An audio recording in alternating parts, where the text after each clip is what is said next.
বন্ধুরা, আজকে তোমাদের সামনে করব ঠেকুয়া। তো ঠেকুয়া তৈরির জন্য প্রত্যেকটা আমি উপকরণ নিয়ে নিয়েছি, তোমরা একটু দেখে নাও, তারপর আমি বলে দিচ্ছি। তো এখানে নিয়ে নিলাম প্রথমে আটা, তার সমান নিয়ে নিয়েছি ময়দা, আর নিয়ে নিলাম সুজি। এরপর দিয়ে দিলাম নারকেল কুড়ি, তারপরে দিয়ে দিলাম কাজু কিশমিশ এলাচ, আর দিয়ে দিলাম অল্প করে মৌরি। তো এইভাবে আমি প্রত্যেকটা উপকরণ আস্তে আস্তে দেবো। তারপরে দিয়ে দিলাম ঘি।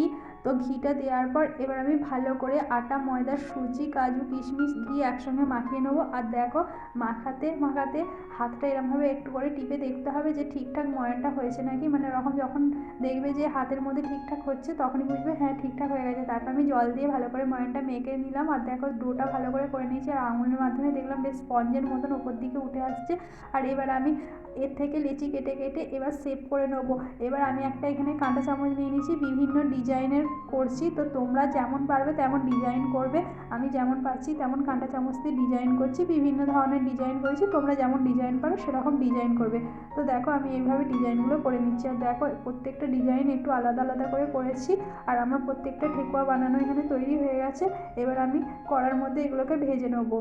তো কড়াতে দিয়ে দিয়েছি সাদা তেল, সাদা তেলটা গরম হতে এবার আমি ঠেকুয়ার যে ছাপগুলো বানিয়ে রেখেছিলাম সেগুলো একে একে কড়ার মধ্যে ছেড়ে দিচ্ছি।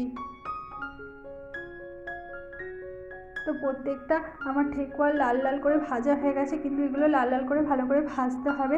তো দেখো, আমি ভেজে নিয়েছি প্রত্যেকটা, আর কড়া থেকে তুলে নিচ্ছি। আর দেখো, এখানে প্রত্যেকটা আমার ভাজা হয়ে গেছে, ভালোভাবে ভাজা হয়ে গেছে। আমি এই প্লেটের মাধ্যমে তুলে নিয়েছি, প্লেটের উপর তুলে নিয়েছি। এবার তোমাদেরকে দেখাচ্ছি যে ভেঙে যে কতটা সুন্দর হয়েছে। তো দেখতেই ফেলে কি সুন্দর ভাঙাটা হলো, মানে নরম হয়েছে প্রচুর। তো চলো, এইভাবে বাড়িতে ঠেকুয়া তৈরি করে খেয়ে দেখতে পারো। তো ভালো লাগলে চ্যানেলটা সাবস্ক্রাইব করে দিও।